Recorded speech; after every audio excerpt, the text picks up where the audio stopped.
देखो, आंधी तूफान तेज हवा चलती है ना, तो वृक्ष है ना, पत्तियां गिरती हैं, टहनियाँ गिरती हैं, लेकिन जड़ जो होता है ना, एज इट इज मिट्टी को जोर से पकड़ा रहता है। और पौधा जो होता है, वृक्ष जो होता है ना, एज इट इज खड़ा रहता है।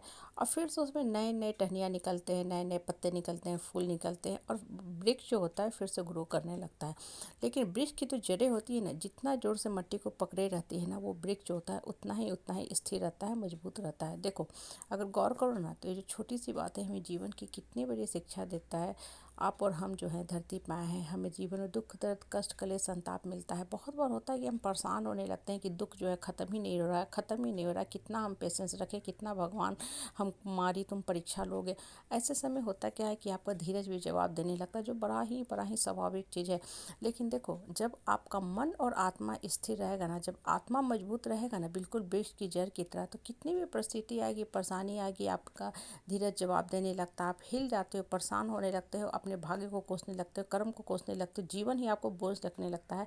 ऐसे समय में थोड़ा सा रुक जाओ, स्थिर हो जाओ, स्टेबल हो जाओ, मन को शांत करना शुरू करो। आप देखोगे धीरे धीरे धीरे आपकी आत्मा जो है ना, आपको अंदर से बोलना शुरू करेगी, आपको गाइड करना शुरू करेगी, आपको मोटिवेट करना शुरू करेगी। क्योंकि आपकी जो जड़ है अभी भी मजबूत है, वो है आत्मा। आपकी आत्मा में अंदर जो है ना, ऊपर वाले की सारी शक्ति है। होता क्या है ना कि डे टू डे लाइफ में ना, बेसिकली आप जिस समाज परिवार सोसाइटी में रहते हो ना, वहाँ जिन इष्ट मित्र लोगों से घिरे होते हैं ना, वहाँ का एटमॉस्फेयर इन्वायरमेंट भी होता है ना, वो हाइपर हाइपर हाइपर निगेटिव होता है।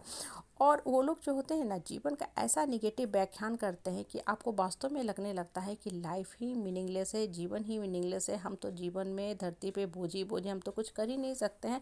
इन द मीन टाइम होता है कि आपकी मन और आत्मा जो होती है ना, संकुचित होने लगती है, आपका जीवन के प्रति दृष्टिकोण नैरो होने लगता है, और आप फिर से परेशान होना शुरू हो जाते हो। देखो, हर के लाइफ में परिस्थिति और परेशानी आती है, और बेसिकली जो परेशानी आती है ना, आपको झकझोर के रख देती है। वो बेसिकली इसलिए आती है कि अब आप समझो कि आपकी सारी शक्ति आपके अंदर है। अभी तक आप बाहर वालों पे डिपेंडेंट है, हमेशा लोगों के घरी घरी जाते थे, माफ़ी मांगते थे, लोगों से राय सलाह लेते करते थे। क्योंकि लोगों के सर्टिफिकेट पे जीने की आदत पड़ गई थी, तो हमेशा लोगों को खुश करने में आप लगे रहते थे। और यही झूठ की दुनिया आप जी रहे थे, फैब्रिकेटेड कॉस्मेटिक सुपरफिशियल लाइफ जी रहे थे। कभी भी आपका अपने आप से परिचय हुआ ही नहीं था, आप समझ ही नहीं पाए थे कि हम कौन है, मेरे अंदर कितनी शक्ति है, हम चाहे तो सब कुछ कर सकते हैं। क्योंकि होता क्या ना कि जितना ज़्यादा देखो लोग दूसरे पे डिपेंडेंट रहोगे ना, दूसरे के हाँ में हाँ मिलाते रहोगे, दूसरे के सिंपैथी गेनर बन के रहोगे, आप कभी भी अपने आप को नहीं पहचान पाओगे। क्योंकि कभी भी आप अपने आप से बात करते ही नहीं हो, आप हमेशा थोड़ी सी परिस्थिति आई, परेशानी आई, दूसरे के पास चले जाते हो, और दूसरे को बड़ा ही मज़ा आता है दूसरे के जीवन को कंट्रोल करने में, दूसरे का आका बनने में। और सबसे बड़ी बात, जिन बेकार के वाहियात के लोगों के साथ आप बैठते हो, बातें करते हो ना, हमेशा ये देखा करो कि वो इंसान की मानसिकता क्या है, वो खुद किस लेवल का इंसान है, उसके खुद की स्ट्रेंथ कितनी है।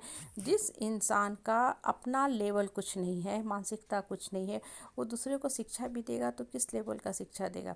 जो इंसान अंदर से खुद स्ट्रांग रहेगा, जिसके आत्मा में ऊपर वाली की शक्ति समाहित रहेगी, वो अपने ही बढ़ेगा। वो बहुत ज़्यादा उपदेश ज्ञान नहीं देगा, वो अपने एक्शन से दूसरे को गाइड करता रहेगा कि देखो ये सब परिस्थिति तो हम भी जूझ रहे हैं, लेकिन मैं अपने लाइफ के मोशन और इमोशन को कंट्रोल करके रखा हुआ हूँ। मैं जीवन जीने का सही सीख है वो जानता हूँ, इसलिए मैं एक के बाद परिस्थिति आती है, परेशानी आती है, उसको क्रॉस करते जाता हूँ। इसलिए तुमको लगता है कि मेरे जीवन में भगवान ने खाली सुख ही सुख लिखा है, जबकि ऐसा होता बिल्कुल नहीं है। देखो, बहुत सी चीज़ें लाइफ में जो होती है ना, इनविजिबल होती है। दूर बैठे इंसान को नहीं पता चलता कि वो इंसान कितना कष्ट झेल रहा है, जीवन में कितना दुख झेल रहा है, उसके लाइफ में क्या क्या परेशानी है। लेकिन चूंकि वो शांत मन से सारा काम कर रहा है, तो भगवान भी क्या होता है, उसको हमेशा साथ देते रहते हैं। वो यहाँ वह नहीं गिर गिराता है, परजीवी बन के, पैरासाइट बन के, क्रीपर बन के नहीं रहता है। वो सिर्फ और सिर्फ ऊपर वाले से बोलता है। हर परिस्थिति आता है, वो एक ही चीज़ बोलता है, हे भगवान तुम मेरे ऊपर हो, मेरी रक्षा तुम करो। आप देखो, बच्चे भी जब खेलते हैं ना पार्क में, यहाँ वहाँ, तो रोने लगते हैं, फिर जैसे ही देखते हैं मेरी माँ है, वो चुप हो जाते हैं। बच्चों की आदत होती है, हर थोड़ी देर पे देखोगे वो माँ एक नज़र देख लेते हैं। जब माँ है, बच्चा चुप हो जाता है, निश्चिंत होकर खेलने लगता है। आपकी हमारे साथ भी वही है। हमारे साथ माँ दुर्गा हैं, कृष्ण है। जब भी आप परेशान होते हो, आपको परिस्थिति से होती है, एकदम घबराहट सी होने लगती है, सिर्फ ऊपर वाला से बैठो, बात करो, अकेले बैठो, शांतपन से बैठो, तब आपको लगेगा कि हाँ, सब कुछ तो ठीक है, भगवान मेरे साथ है, भगवान हमको गाइड कर रहा है, तभी लाइफ भी आपको मीनिंगफुल लगेगी।